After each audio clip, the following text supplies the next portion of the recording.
উস্তাদ হ্যাঁ 12টা বছর ধরে আমরা লগে চলাফেরা করলাম, একটা দিন সাপ ধরে দেখাইতে পারলাম না। এ বেটা এটা একটা কথা কও তুমি তুমি যে কিছুদিন আগে জ্বরে বেড়া ছিলে তখন ওই যে একটা সাপ ধরছিলাম এই সাপটা আনছি ঘুরা জানো তুমি থাকলে তো বেউস হয়ে যাইতা পেটটা খালি সাফা সাপের চলন দিলি তোর মারে আসলে কিছু কই না। শিষ্য কিছু কইলে না কিছু কই নাই। নন দিলি আজকে দেখা যাবো। আচ্ছা ও সাপ সাপ মনে হয় আছে।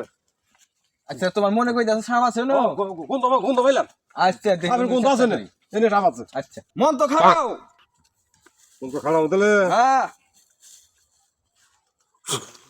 এটা তো নেও সাপ আজকে কথা নাই আমার বলে সাহস নাই আমারই শিষ্য কয় দেও